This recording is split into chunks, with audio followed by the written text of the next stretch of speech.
You asked what list stood out, and Aaron's right. We try to avoid the list broadcasting, but I do think this one is a little bit different. It's ESPN going through and ranking with Aaron Schatz, ESPN writer. He used to work for Football Outsiders. I don't know if he still does.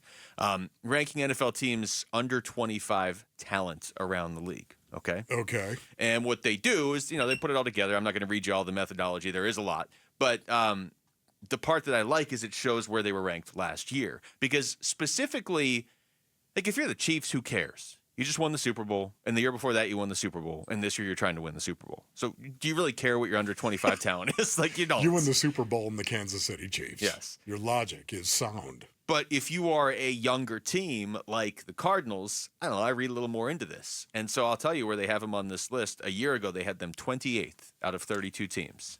Okay, seems about right. And right now they have them 6th out of 32 teams. 6th? By far the biggest jump on this list. It's not even close. Oh my goodness. Why do you think that is, Luke?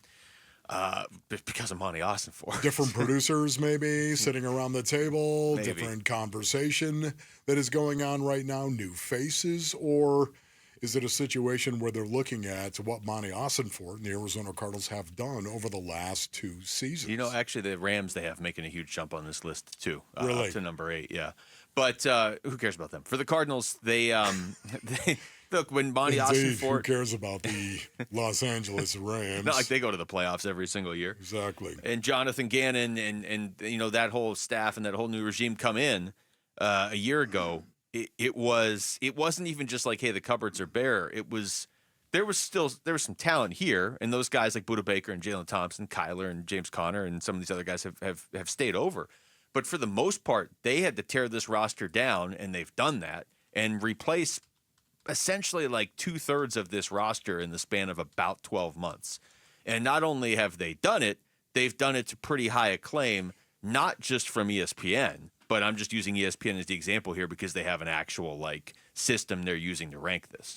I'm wondering if they went ahead, ESPN, and they looked at the 3rd round for the Arizona Cardinals of this year's draft and said, oh my goodness, we'll go ahead, Trey Benson, and then Isaiah Adams, and then Tip Ryman, and then Elijah Jones. But we'll forget about Elijah Jones right now. Yes. Red. I just wonder. Red run. I just wonder, once again, is there a possibility that they're looking at it and saying, you know what, the Arizona Cardinals have some interesting players that are under 25. Dare I say even 22, 23 years old, somewhere in that vicinity. Yeah, I mean, they're going to, in theory, be on near the top of this list for a while. I would say this right now, Basin Earnings. I'm saying this tongue-in-cheek for the most part because if you're looking at guys that are rookies or guys that are unproven yet right now, I'm sorry. You can't look at them and say, well, look at all the talent they have. They're going to be great. I don't think you can do that. I think this list is probably looking at players like Trey McBride. Trey McBride's the main one they mentioned. So they go through, just to kind of summarize what they say, they point out that last year's draft class did pretty well for the Cardinals. So right off, there was quite a few rookies that played for this team last year, and there were some that already made an impact. So you have that. Then they also do point out this class of upcoming rookies, mainly Marvin Harrison Jr., but they do note that they had 4 third-round picks. So they were able, I mean, all the stuff we know, they were able to stockpile, 7 picks in the top 3 rounds, the Cardinals. But Trey McBride is the guy they point to because he's only 24, and he's one of the certainly best young tight ends in the NFL. I think we can say he's one of the best tight ends in the NFL. It doesn't mean like number 1, but probably if we were drafting tight ends around the NFL, he'd be, I don't know, one of the first 5 or 6 taken. Yeah, top 5. I think top 5 for the most part. You know how I feel on this, Luke. If you're top 5 in the National Football League in anything, you are elite for the most part. And the thing that makes me very, very happy about Trey McBride, you know what it is. Yeah, he is elite. I think he's that good as a pass catcher. I think he's proven that last year, of course, a route runner.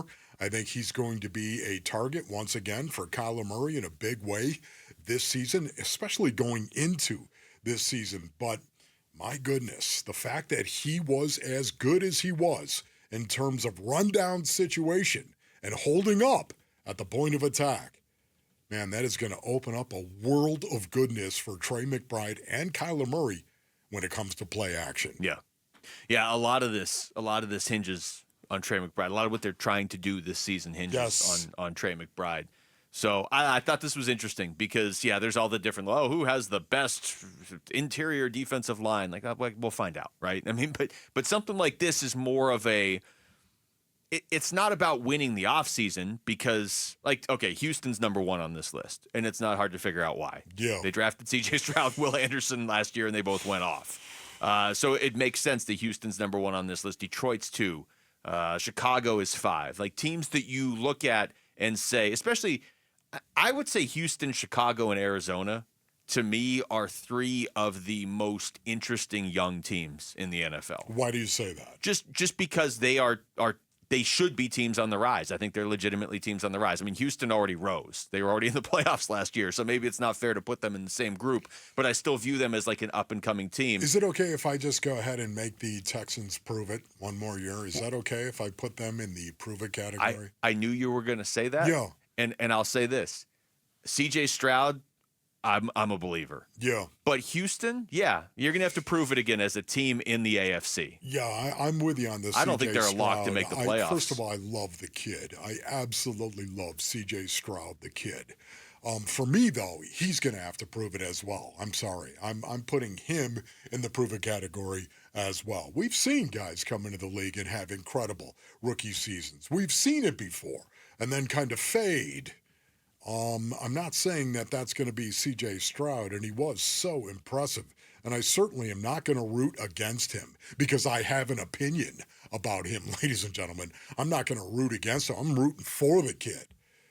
Except, of course, if he happens to be playing the Arizona Cardinals. Yeah, I mean, I tried rooting not so much against him, but against the Texans last year. It didn't work at all, just because the Cardinals had that pick. So we all were. I'm we were all that. right there. We were going to do a segment on the show each week. We're like, hey, let's look at how the Texans did. Who'd they lose to this week? Well, they never lost, so that stopped being fun. But would you not agree? Those are probably the three most likely up-and-coming teams in the NFL, especially if you're still saying Houston needs to prove it. Houston, Chicago, and Arizona, to me, have the biggest collections of compelling young talent. How's that?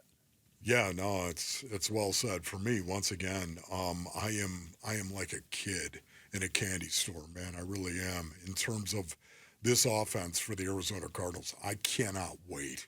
I cannot wait to see it. Dog breathers. That's what they have. Not breeders, breathers. Dog breathers. Dog breather. Dog breath. A bunch of guys. You know what? We're going to go out there and we're going to play some ball. Cannot wait to see it. The offensive line is the passepartout to the entire season for the Arizona Cardinals, in my opinion.